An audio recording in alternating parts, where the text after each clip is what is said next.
Danke bafethu, welcome back to Nkuliso. Ngicela ningakhohlwa ukulike and subscribe. Player lana bafethu uVuyo Litlapa odlalela iSikhukhune United udlala i-left back. Le player leli lifunwa iKaizer Chiefs, siyakwazi lokho. But guess what? Khona into besingayazi bafethu. Lo muntu lo waye ku-Kaizer Chiefs, wayojima ne-Kaizer Chiefs before ajoyine iSikhukhune United. Straight from iJomo Cosmos, iJomo Cosmos beyiku-3rd division. So iKaizer Chiefs bekumele imsayine. I don't know why ingamsayinanga. So only for them ukuthi bamfune a year later.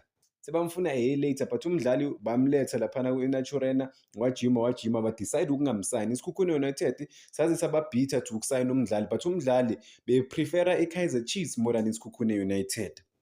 And then manje seshisa kakhulu, sedlala kahle kakhulu iSikhukhune United bayamselecta na for iBafana. Guess what?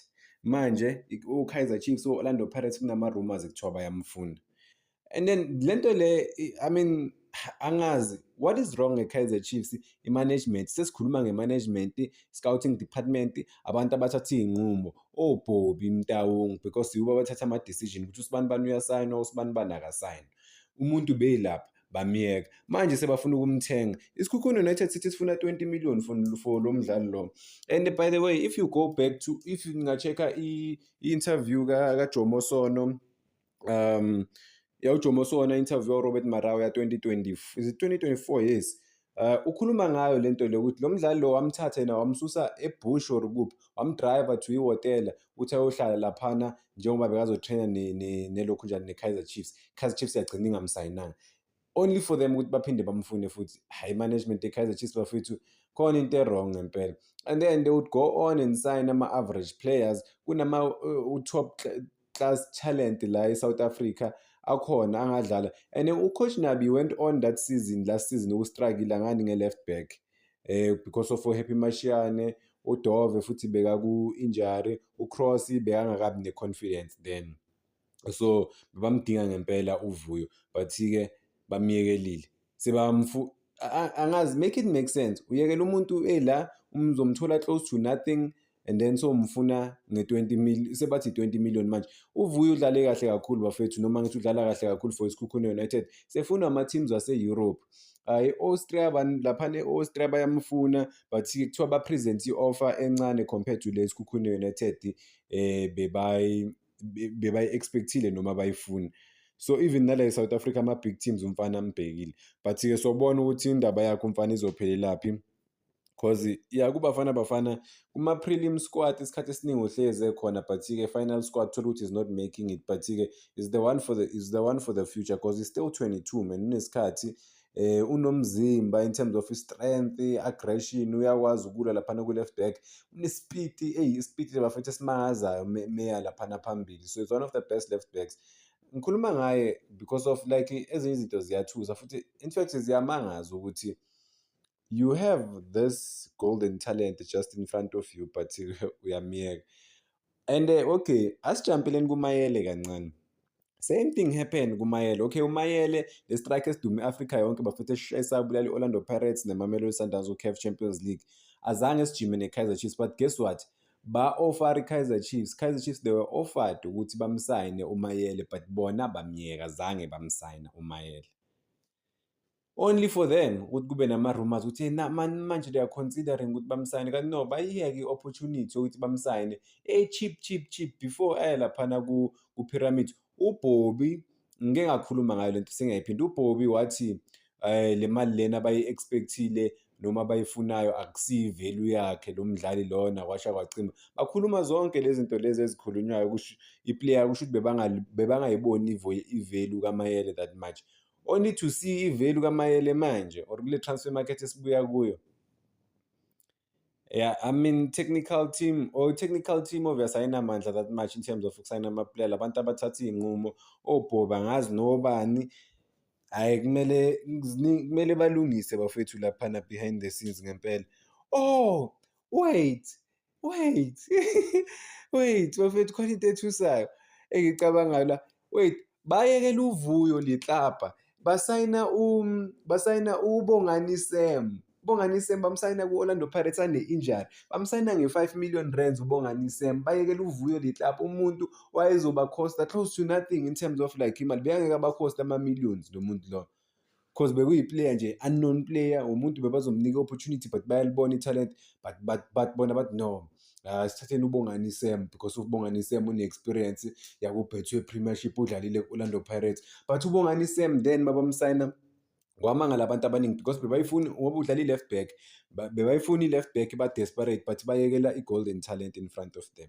Make it make sense.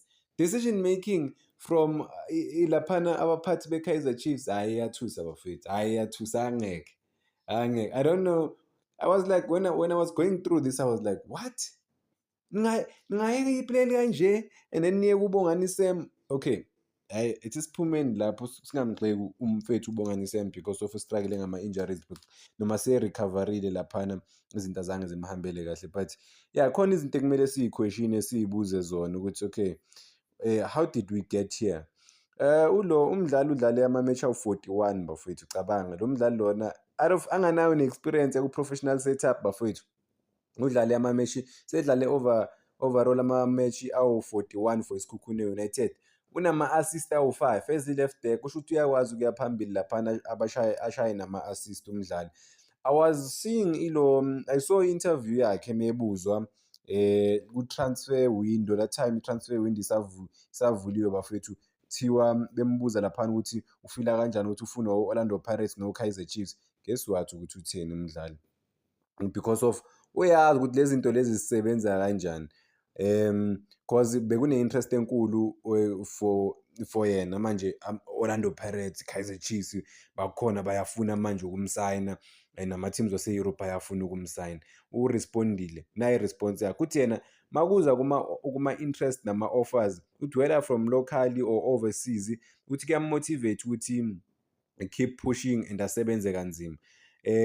Uthi into uthi-ke lokho abakubonayo kuzoqhubeka, kusho ukuthi asebenze kanzima, amake sure ukuthi abantu abaningi bayayibona le nto le. Uthi-ke akumelanga abe big headed laphana if uthola laphana ama-interest, instead kumele asebenze kanzima ukuthi le nto izomsiza ukuthi a-maintain i-high performance yakhe.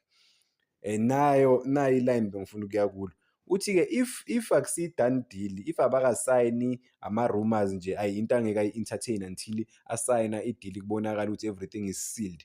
Usho le nto le because of uyazi ukuthi wajima ne-Kaizer Chiefs kwabonakala ngathi uzomsayina i-Kaizer Chiefs, ekugcineni azange imsayine, yasayina uBongani Sam. Manje sebayamfuna. Asiqhubeke nge-interview yakhe la, uthi for manje uthi akusase ama-rumors lezi zinto lezi, akakasayini na-anywhere, usase-under contract laphana kuSikhukhune United, kusho i-former Jomo Cosmos man. Uthi-ke uthi Meya lapha, uthi when I go overseas, if it's possible then uthi mekangaya laphana overseas, for yena ku-possible ukuthi aseklile, kusho ukuthi ngeke abe ney'nkinga laphana overseas. If nje uthola usizo lela alidingayo ukuthi yenze kahle, u-ready. Uyabhiliva ukuthi ukuba overseas kungaba isikhathi kuzoba nesikhathi esi-right ukuthi aye laphana. Uthi-ke abantu abaningi bayaphupha ngokuthi baye overseas, uyabhiliva ukuthi naye uzoya overseas isikhathi mase sifikile, isikhathi sesi-right. Umdlali odlalela iBafana Bafana bafethu, abamselektayo nakuSikhukhune United, ogudi kakhulu bafethu.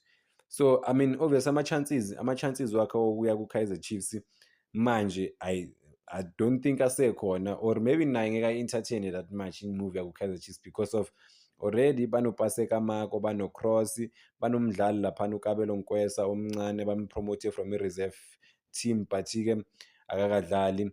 At the same time banoshinga ongakadlali ku-Kaizer Chiefs, so it makes, and then i-Orlando Pirates-ke yona i-replace uMako ngoNkosikhona Ndaba from i-Richards Bay. So asazi ukuthi what's next ngempela for lo mdlali lona owayeka we-Kaizer Chiefs, ukuthi kuzokwenzakalani ngempela, cause bacishe bamthatha e-Europe but-ke usekhona ebholeni lase-South Africa. One of the best players. Yabona uma ulilandela ibhola ulibukela, siyazi ukuthi lo mjida lo is one of the best players.